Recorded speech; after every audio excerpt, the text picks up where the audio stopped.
일본의 남부러울 것 없는 부잣집에 태어나 최고의 금융 엘리트였던 오가와 마이. 하지만 그녀는 갑자기 모든 커리어를 포기하고 전신 성형을 단행하죠. 그런데 불과 6개월 뒤 그녀는 돌연 한국으로 귀화를 합니다. 한국에서 나는 다시 태어났어. 진정한 한국인이라 난 정말 행복해. 인생의 변곡점이 많았던 그녀는 이제야 제대로 된 행복을 찾았다고 합니다. 갑자기 어찌 된 영문일까요? 자세한 내용을 알아보도록 하겠습니다. 안녕하세요. 저는 일본에 사는 오가와 마이입니다.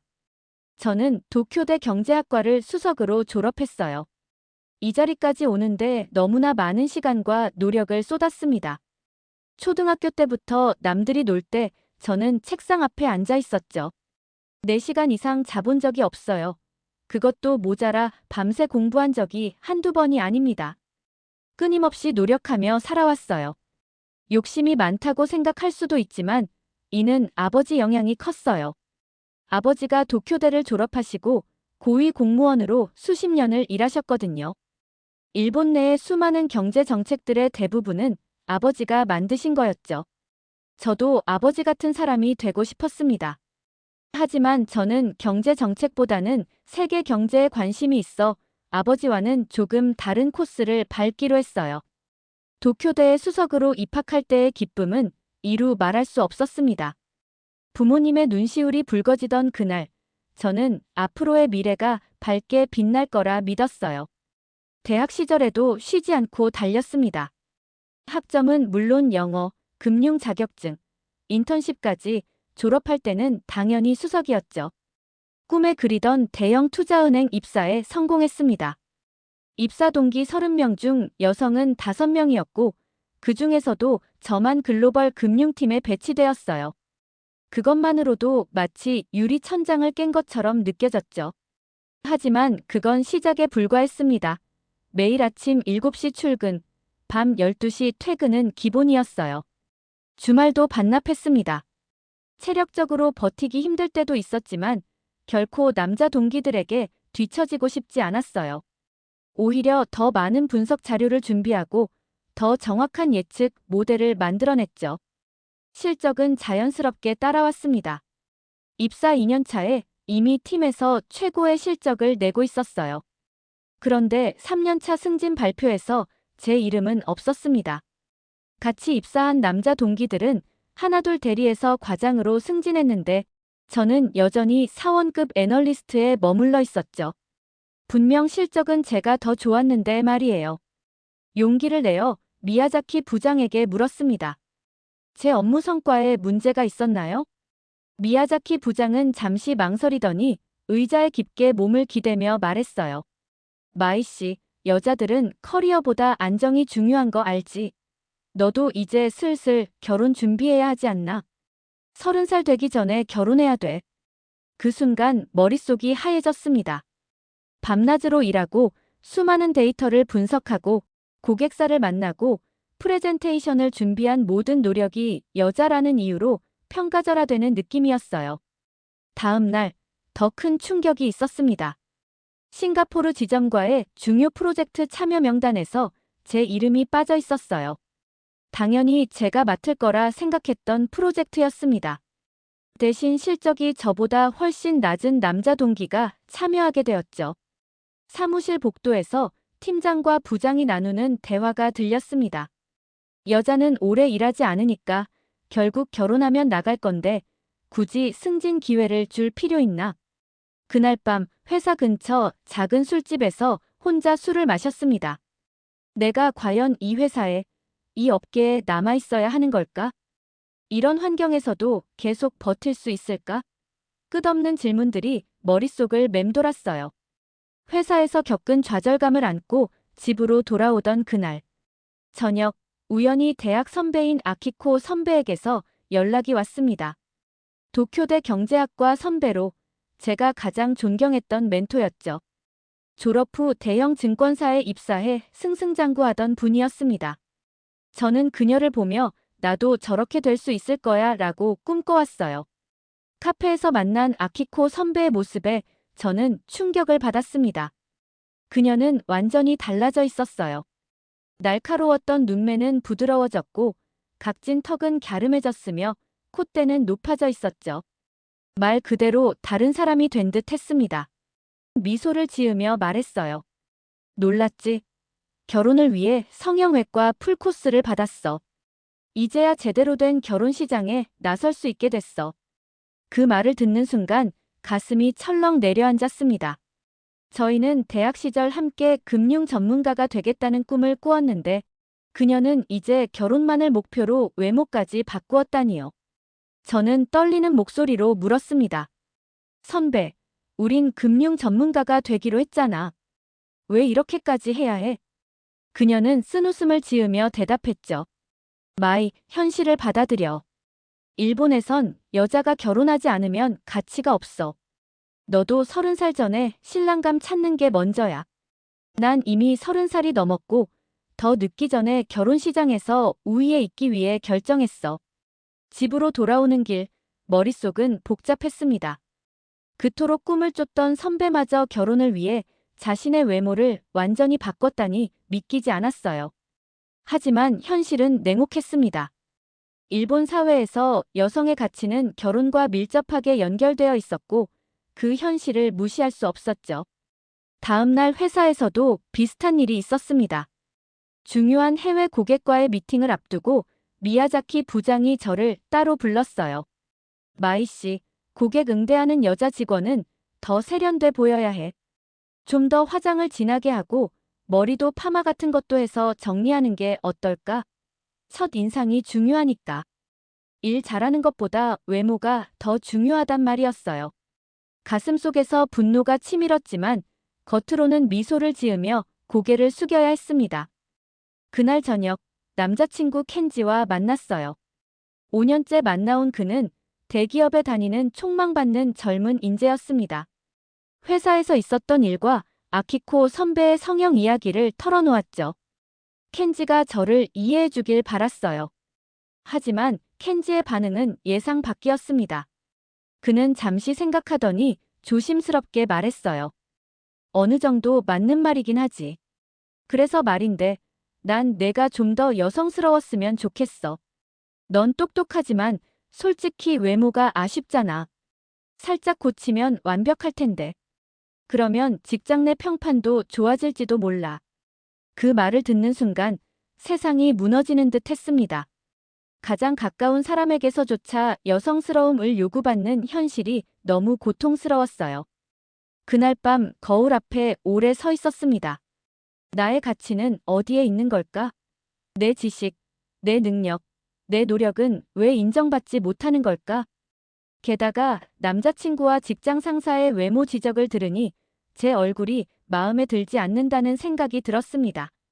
그 후 몇 주간의 괴로운 고민 끝에 결국 성형외과를 찾았습니다.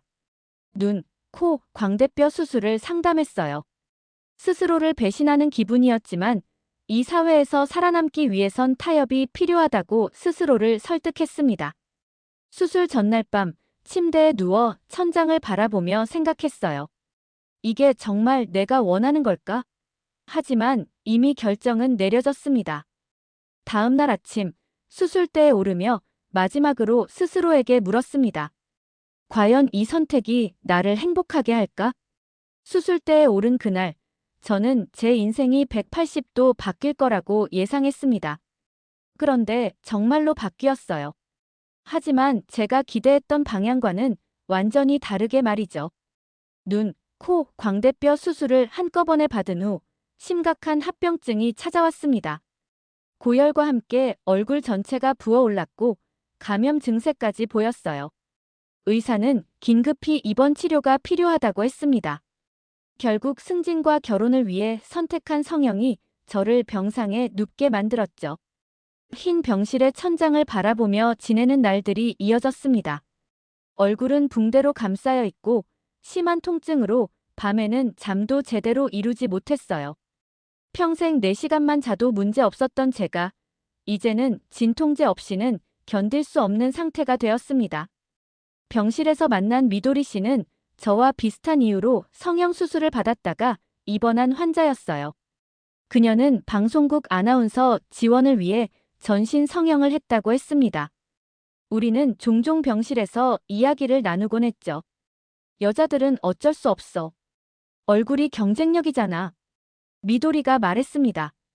저는 묵묵히 천장만 바라보며 대답했어요. 이렇게까지 해야 하는 걸까?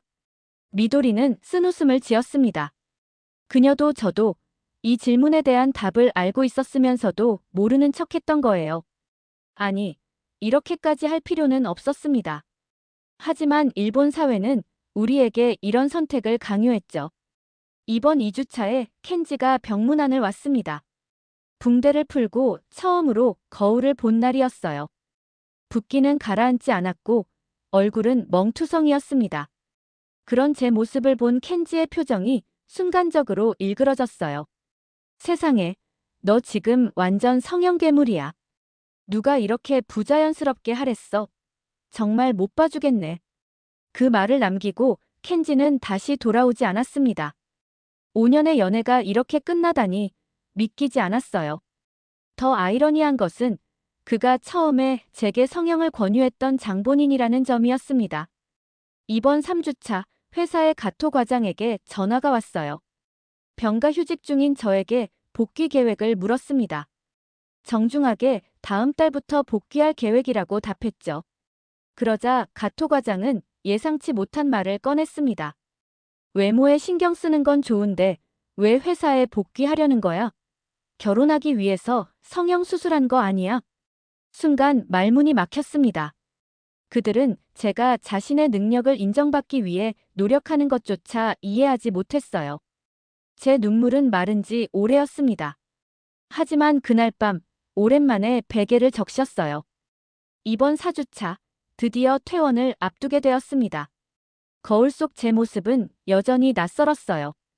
붓기가 빠지면 나아질 거라는 의사의 말이 위로가 되지 않았습니다. 남자친구도 직장도 잃은 지금 제가 이 성형을 통해 얻은 것은 무엇일까요? 퇴원 전날 밤 창밖의 별을 바라보며 다짐했습니다.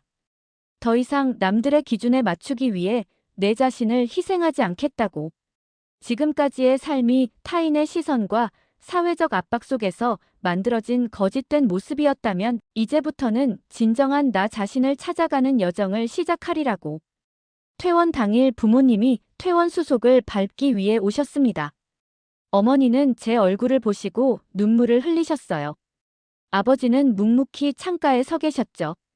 항상 엄격하셨던 아버지가 처음으로 제 손을 잡으셨습니다. 마이, 우리가 너에게 너무 많은 것을 바랐던 것 같구나. 도쿄대에 가라 하고 좋은 회사에 취직하라 하고 말이야. 하지만 이제는 내가 원하는 대로 살아라. 우리는 내 편이란다. 아버지의 그 말씀이 병상에 누워있던 저에게 큰 힘이 되었습니다. 부모님은 제가 외국 취업을 고민하고 있다는 사실까지 알게 되셨지만 의외로 반대하지 않으셨어요. 오히려 제 선택을 존중해 주시겠다고 하셨습니다. 퇴원 후 회사를 그만두기로 결심했습니다. 남은 병가를 이용해 외국 취업에 필요한 정보를 모으기 시작했어요. 도쿄대 경제학과 출신의 대형 투자은행 경력자라면 기회가 있을 거라고 생각했습니다. 그러던 중 제가 신뢰했던 직장 동료 유코에게 연락이 왔어요. 그녀는 제가 입원했다는 소식을 듣고 걱정되어 만나자고 했습니다. 카페에서 그녀를 만났을 때 저는 붓기가 완전히 빠지지 않은 상태였지만 용기를 내어 제 앞으로의 계획에 대해 털어놓았어요. 사실 외국 취업을 알아보고 있어. 여기서는 더 이상 성장할 수 없을 것 같아. 유코는 눈을 크게 뜨며 감탄하듯 말했습니다. 우와, 대단하다. 마이짱, 용기 있어. 나는 절대 못할 일인데. 그녀의 말에 왠지 모를 위안을 느꼈습니다. 하지만 그것도 잠시, 제가 화장실에 가는 동안 우연히 들은 대화는 저를 완전히 무너뜨렸어요. 칸막이 안에 있던 저는 유코가 다른 회사 동료와 통화하는 것을 듣게 되었습니다. 응, 지금 마이랑 만나고 있어. 얼굴, 완전 망했지. 기본 본판이 되어야 성형수술해도 예쁜 건데 무턱대고 성형수술을 하니 밸런스가 안 맞고 안 예쁘지. 외국에서 다시 취업한대. 못생겼으니까 결혼할 생각 안 하고 일로 승부 보려는 것 같아서 가여워. 그 순간 가슴이 무너져 내렸습니다. 얼굴에 열이 확 올라왔어요. 겉으로는 응원하면서 뒤에서는 이렇게까지 말하는 거였어요. 화장실 칸에서 나왔을 때 유코는 당황한 기색이 역력했습니다. 자리로 돌아가 조용히 가방을 챙겼어요. 유코는 계속 웃으면서 말을 건넸지만 제 귀에는 들어오지 않았습니다. 일어서려는 저를 붙잡으며 그녀가 말했습니다. 마이, 근데 진짜로 외국 가려고? 여자가 너무 일만 하면 불쌍하지 않아? 그냥 결혼해서 편하게 살지. 그 말에 저는 마지막 인내심마저 잃었습니다.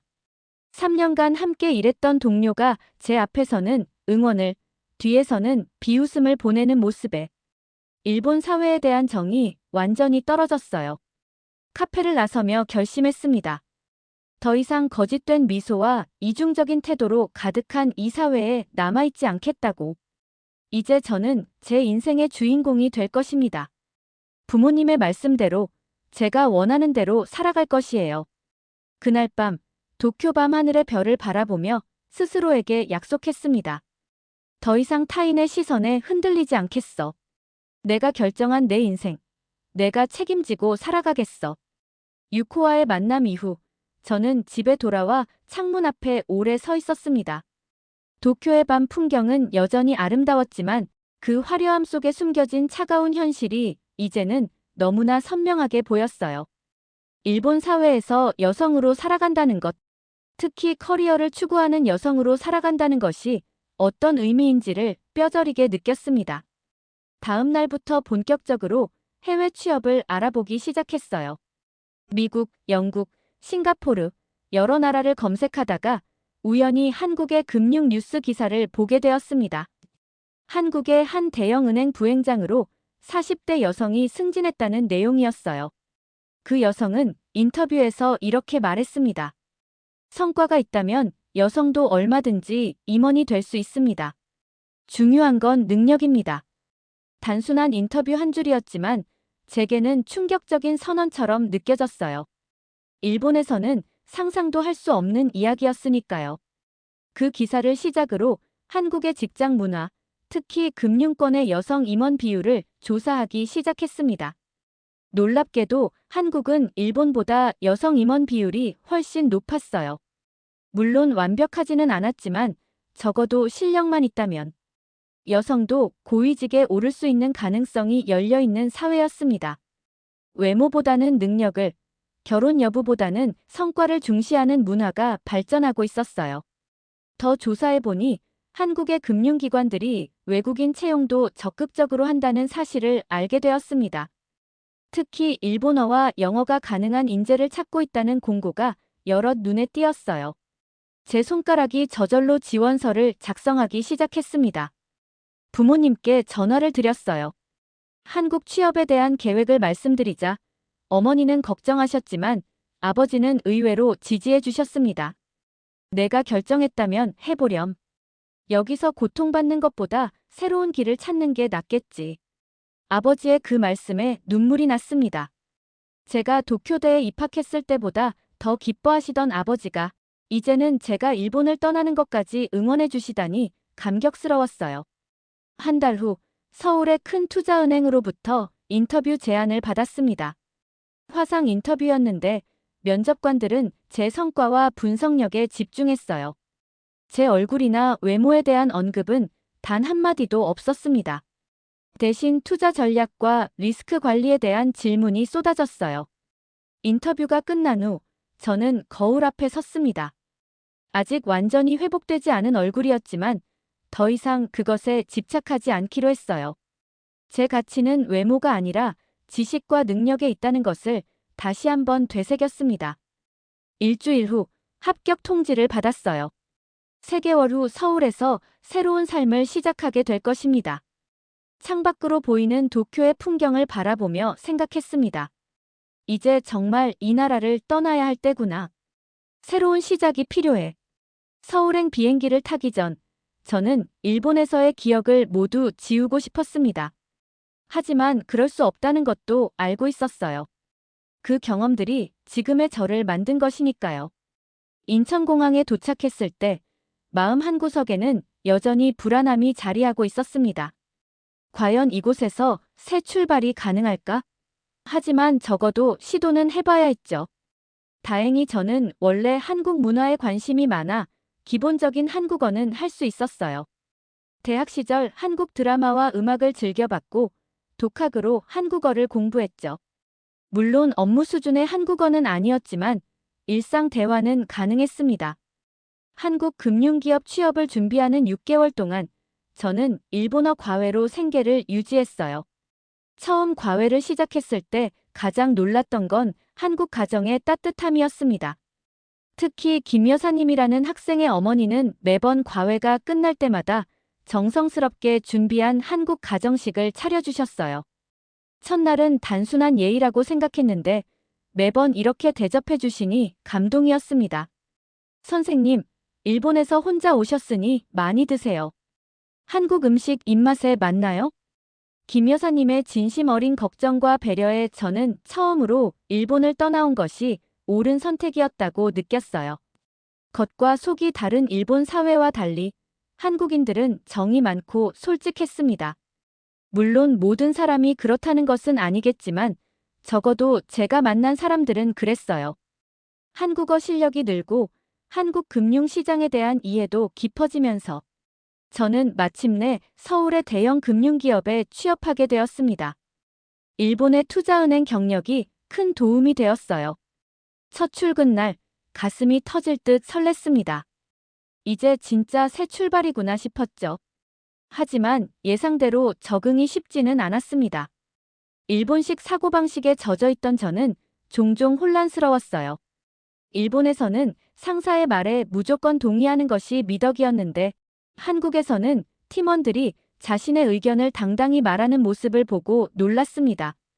처음에는 그들이 무례하다고 생각했지만 나중에 알고 보니 그것이 건전한 토론 문화였어요. 더 놀라웠던 것은 외모보다 업무 능력이 먼저라는 점이었습니다. 일본에서 저는 늘 외모와 행동 거지를 신경 써야 했는데 한국에서는 제 분석 보고서의 질에 훨씬 더 많은 관심을 보였어요. 지금 생각해보면 당연한 일이지만 그때는 정말 충격적이었습니다. 박 팀장님은 제 첫 분기 평가에서 이렇게 말씀하셨어요. 오가와 씨는 우리 회사에 정말 필요한 인재입니다. 당신의 일본 시장 분석은 정확하고 날카로워요. 앞으로도 자신감을 가지고 의견을 더 많이 내주세요. 그 말을 들었을 때 눈물이 핑 돌았습니다. 일본에서는 단 한 번도 듣지 못했던 말이었으니까요. 입사 1년이 되던 날 운명의 장난처럼 느껴지는 일이 벌어졌습니다. 일본의 대형 투자자들이 한국 기업의 투자를 검토하기 위해 우리 회사를 방문했어요. 그 중에는 제가 일본에서 일했던 회사의 미야자키 부장도 있었습니다. 그는 회의실에 들어서자마자 저를 발견하고는 얼굴이 하얗게 변했어요. 너 어떻게 여기에 있는 거야? 저는 침착하게 미소를 지으며 일본어로 대답했습니다. 오랜만입니다. 미야자키 부장님, 이제는 제 능력을 필요로 하는 곳에서 일하고 있습니다. 박 팀장님은 상황을 눈치채셨는지 미팅에서 일부러 저에게 발표를 맡기셨어요. 오가와 대리가 일본 시장에 대한 분석 결과를 발표하겠습니다. 발표를 마치고 미야자키 부장의 표정을 본 그 순간 저는 제가 올바른 길을 걷고 있다는 확신이 들었습니다. 이제 저는 더 이상 외모로 평가받는 여성이 아니라 능력으로 인정받는 금융 전문가로 서 있었으니까요. 미야자키 부장의 놀란 눈빛이 그것을 증명해 주었습니다. 미야자키 부장과의 재회 이후 저는 한국에서의 삶에 더욱 확신을 갖게 되었습니다. 입사 2년 차에 접어들면서 이제는 주요 프로젝트의 책임자로 활약하게 되었어요. 한국어도 유창해졌고 회사에서의 입지도 단단해졌습니다. 그런 어느 날 예상치 못한 방문객이 회사에 찾아왔어요. 사무실 입구에서 어머니의 목소리가 들렸습니다. 우리 딸 오가와 마이를 찾고 있는데요. 그 순간 심장이 멎는 줄 알았어요. 급히 로비로 내려가 보니 부모님께서 여행 가방을 들고 서 계셨습니다. 무작정 서울로 오셨다고 했어요. 제가 보고 싶어 비행기 표를 끊었다는 말씀에 가슴이 뭉클했습니다. 그날 저녁 박 팀장님의 배려로 일찍 퇴근해 부모님을 모시고 서울 시내를 구경시켜 드렸어요. 다음 날은 회사로 부모님을 초대했습니다. 우리 팀의 회의에 참석하시게 된 부모님은 제가 프레젠테이션을 진행하는 모습을 지켜보셨어요. 회의가 끝나고 박 팀장님이 부모님께 다가와 말씀하셨습니다. 오가와 씨는 우리 회사의 보물입니다. 특히 동아시아 금융 전략에서는 없어서는 안 될 인재죠. 아버지의 눈에 눈물이 고였습니다. 회의실을 나오자마자 아버지는 저를 꼭 안아주셨어요. 마이, 여기선 내가 진짜 실력을 인정받고 있구나. 아버지가 미안하다. 일본에서 내가 얼마나 힘들었는지 몰랐어. 그날 저녁, 우리 가족은 한강이 보이는 레스토랑에서 오랜만에 함께 식사했습니다. 어머니는 제 얼굴을 물끄러미 바라보시더니 말씀하셨어요. 이제 내 얼굴에 웃음꽃이 피었구나. 일본에 있을 때는 항상 긴장하고 있었는데 지금은 정말 행복해 보인다. 부모님의 방문은 저에게 큰 위안이 되었습니다. 일본을 떠나온 결정이 옳았다는 확신이 더욱 강해졌어요. 그로부터 몇 주 후 뜻밖의 전화가 걸려왔습니다. 일본에서 저를 욕했던 직장 동료 유코였어요. 그녀의 목소리는 예전과 달리 기운이 없었습니다. 마이, 정말 미안해. 내가 너무 못되게 굴었어. 사실 나 30살 전에 결혼하고 싶어서 급하게 선을 봤는데 2달 만에 이혼했어. 결혼이 인생의 전부는 아닌 것 같아. 나도 이제 커리어를 쌓고 싶은데 어떻게 시작해야 할지 모르겠어. 그녀의 진심 어린 사과와 도움 요청에 저는 마음이 열렸습니다. 과거의 상처는 이미 아문 지 오래였고 오히려 그녀의 용기가 대단하다고 생각했어요. 1시간 가까이 커리어 계획에 대한 조언을 아끼지 않았습니다. 대화가 끝날 때쯤 그녀는 울먹이며 말했어요. 정말 고마워, 마이.